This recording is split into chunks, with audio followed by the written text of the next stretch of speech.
प्राथमिक चिकित्सा प्रशिक्षण वीडियो में आपका स्वागत है। हम जानते हैं कि एक निर्माण स्थल एक बहुत ही खतरनाक जगह हो सकती है।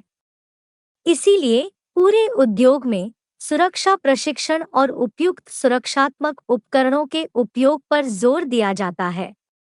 हालांकि दुर्घटनाएं होती हैं और लोगों को स्वास्थ्य आपात स्थिति का अनुभव हो सकता है। इस प्रशिक्षण वीडियो में आप सीखेंगे कि योग्य स्वास्थ्य कार्यकर्ता के उपलब्ध होने या पीड़ित के स्वास्थ्य केंद्र में पहुंचने से पहले उचित और प्रभावी सहायता कैसे प्रदान की जाए। एक अच्छी तरह से स्टॉक और कार्यात्मक प्राथमिक चिकित्सा किट में शामिल है। मिश्रित आकार में बाज चिपकने वाली पट्टियां, मिश्रित आकारों में बाज धुंध पैड, हाइपोएलर्जेनिक चिपकने वाला टेप, कैंची, चिमटी, सुई, एस पट्टी, सिक्त तौलिए, एंटीसेप्टिक, मिश्रित आकार में स्प्लिंट्स, पेट्रोलियम जेली, सुरक्षा पिन के मिश्रित आकार, एंटीबैक्टीरियल साबुन, एंटीबायोटिक मरहम, लेटेक्स दस्ताने और फेस मास्क, सनस्क्रीन, एस्पिरिन और या इबुप्रोफेन, आइस पैक, थर्मामीटर, जीभ ब्लेड। आइए अब हम कई प्रकार की चोटों को देखें जो उत्पन्न हो सकती हैं और उनका इलाज कैसे किया जा सकता है। छिद्र घाव। हालांकि दर्दनाक यह हानिरहित लग सकता है, लेकिन पंचर घावों में संक्रमण का खतरा होता है और अगर अनुपचारित छोड़ दिया जाए तो गंभीर जटिलताएं हो सकती हैं। एक चिकित्सक से परामर्श करें। यदि चोट मामूली है तो इसे साबुन और पानी से साफ करें और संक्रमण को रोकने के लिए नियोस्पोरिन जैसे एंटीबायोटिक मरहम लगाएं। झटका। शॉक एक जानलेवा स्थिति है जो तब होती है जब शरीर को पर्याप्त रक्त प्रवाह नहीं मिल रहा होता है। यह कई अंगों को नुकसान पहुंचा सकता है। सदमे के लिए तत्काल चिकित्सा उपचार की आवश्यकता होती है और यह बहुत तेजी से खराब हो सकता है। सदमे में व्यक्ति का रक्तचाप बेहद कम होता है। चिकित्सा सहायता आने तक क्या करें? व्यक्ति के वायुमार्ग, श्वास और परिसंचरण की जांच करें। यदि आवश्यक हो, बचाव श्वास और सीपीआर शुरू करें।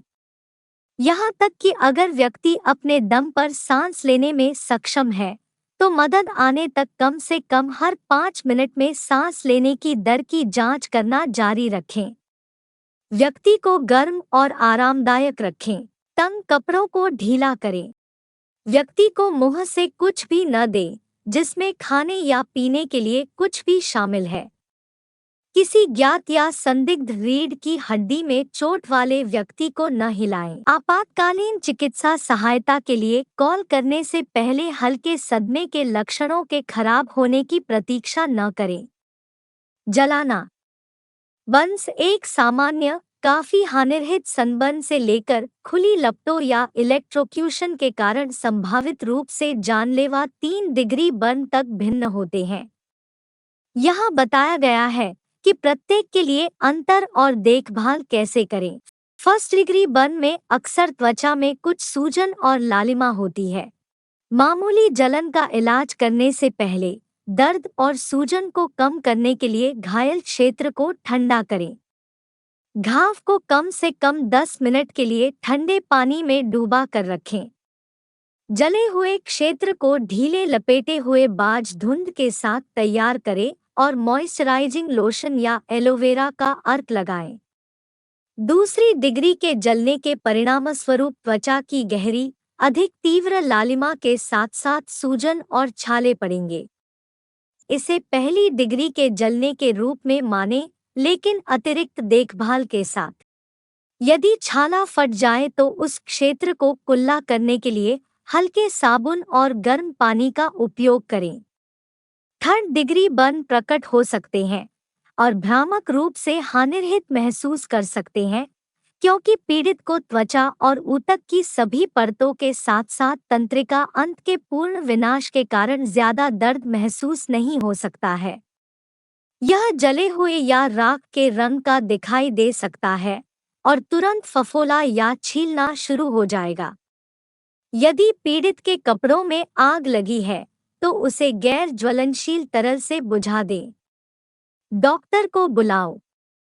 पीड़ित के पास से जले हुए कपड़े न निकालें क्योंकि इससे खुले घाव तत्वों और संभावित संक्रमण को उजागर करेंगे। बिजली बिजली कंडक्टरों या किसी भी सामग्री से गुजरती है जो विद्युत प्रवाह की अनुमति देती है। मामूली बिजली का झटका अक्सर घरेलू खतरा होता है क्योंकि लोग उत्कृष्ट संवाहक होते हैं।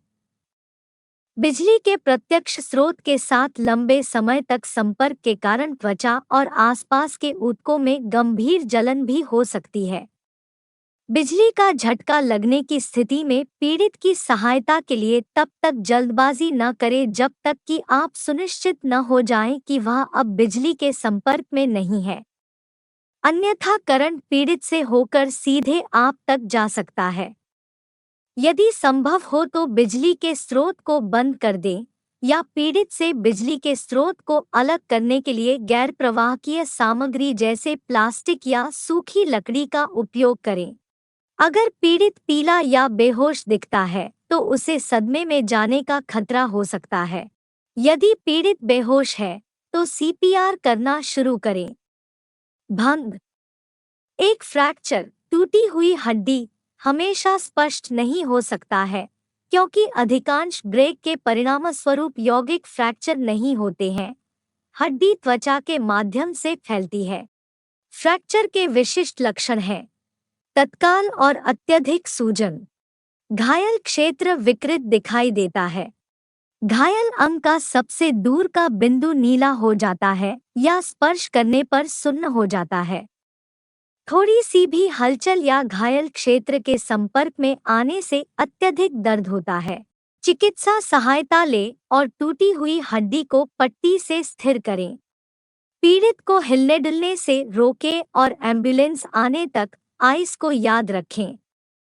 आई बर्फ के लिए है, इससे सूजन कम होगी और दर्द कम होगा। सी संपीड़न के लिए है, यदि घाव से खून बह रहा है तो रक्त के प्रवाह को कम करने के लिए एक साफ कपड़े से सीधा दबाव डालें। ई ऊंचाई के लिए है, घायल क्षेत्र को जितना हो सके हृदय स्तर से ऊपर रखने की कोशिश करें। यह चोट में रक्त के प्रवाह को कम करेगा और सूजन को कम करेगा। Cardiopulmonary resuscitation CPR. सीपीआर एक जीवन रक्षक प्रक्रिया है जो तब की जाती है जब किसी की सांस या दिल की धड़कन बंद हो जाती है। सीपीआर का एक संयोजन है बचाव श्वास जो व्यक्ति के फेफड़ों को ऑक्सीजन प्रदान करता है, छाती में सिकुड़न जो व्यक्ति के रक्त का संचार करती रहती है। यह उन महत्वपूर्ण मिनटों के दौरान है कि सीपीआर पीड़ित के मस्तिष्क और हृदय को ऑक्सीजन युक्त रक्त प्रदान कर सकता है। नाटकीय रूप से उसके बचने की संभावना 40% तक बढ़ा सकता है। सीपीआर टाइमलाइन 0 से 4 मिनट, 4 से 6 मिनट, 6 से 10 मिनट, 10 मिनट से अधिक। जब कोई व्यक्ति कार्डियक अरेस्ट का अनुभव करता है तो दिल एक सामान्य धड़कन से एक अतालता पैटर्न में चला जाता है और अंततः पूरी तरह से धड़कना बंद कर देता है। संक्षेप में, सीपीआर कार्डियोपल्मोनरी रिससिटेशन एक कृत्रिम दिल की धड़कन और एक कृत्रिम श्वास यंत्र के रूप में कार्य करता है। पीड़ित को अकेला न छोड़े। पीड़ित को पानी पिलाने की कोशिश न करें। पीड़ित के चेहरे पर पानी न फेंकें। पीड़ित को बैठने की स्थिति में न आने दें। पीड़ित के चेहरे पर थप्पड़ मारकर उसे पुनर्जीवित करने की कोशिश न करें। आइए अब एबीसी के बारे में जानें। वायुपथ। एबीसी में ए एयरवे के लिए है। यदि पीड़ित बेहोश है और अनुत्तरदायी है तो आपको यह सुनिश्चित करने की आवश्यकता है कि उसका वायुमार्ग किसी भी अवरोध से मुक्त है। सांसें फीकी और उथली हो सकती हैं। सांस लेने के किसी भी लक्षण को देखें, सुनें और महसूस करें। यदि वायुमार्ग साफ होने के बाद भी व्यक्ति अपने आप सांस नहीं ले रहा है, तो आपको उसे सांस लेने में सहायता करनी होगी। सांस लेना। बी ब्रीदिंग यानी सांस लेने के लिए है। एक बार जब आप हवादार होना शुरू करते हैं, तो हवा को बाहर निकलने से रोकने के लिए अपनी उंगलियों से उसकी नाक को चुटकी लें और पीड़ित के ऊपर अपना मुंह रखें, जिससे एक तंग सील बन जाए। उसकी छाती पर नजर रखें। 2 बार पूरी सांस लें। प्रत्येक सांस के बीच पीड़ित के फेफड़ों को आराम करने दें। यदि पीड़ित अनुत्तरदायी रहता है, तो उसके परिसंचरण की जांच करें। संचलन। सी सर्कुलेशन के लिए है। यह निर्धारित करने के लिए कि क्या पीड़ित का दिल धड़क रहा है। 2 अंगुलियों को उसकी कैरोटिड धमनी पर रखें और कई सेकंड के लिए हल्का दबाव लागू करें। अगर नाड़ी नहीं है, तो पीड़ित का दिल नहीं धड़क रहा है और आपको चेस्ट कॉम्प्रेशन यानी छाती संकुचन करना होगा। छाती को संकुचित करते समय हाथ का उचित स्थान बहुत महत्वपूर्ण होता है। एक हाथ को दूसरे के ऊपर रखें और उंगलियों को आपस में मिला लें। अपने कोहनी को लॉक करें और अपने शरीर के वजन का उपयोग करके पीड़ित की छाती को दबाएं। संपीड़न की गहराई लगभग 1/2 से 2 इंच होनी चाहिए। पीड़ित को चिल्लाने और हिलाकर प्रतिक्रिया की जांच करें। मदद के लिए कॉल करें। अपना ABC याद रखें। नाड़ी की जांच करें और यदि आवश्यक हो तो चक्र को फिर से करें। यदि कोई नाड़ी नहीं है, तो सहायता आने तक 15 कंप्रेशंस हर 2 सांसों में 1 मिनट के अंतराल करें। 1 मिनट में 4 चक्र। प्रत्येक 4 चक्रों के बाद नाड़ी की जांच करते रहें। इस प्राथमिक चिकित्सा प्रशिक्षण में भाग लेने के लिए धन्यवाद। याद रखें कि आपकी सुरक्षा न केवल आपके लिए बल्कि आपके आसपास के लोगों के लिए भी महत्वपूर्ण है।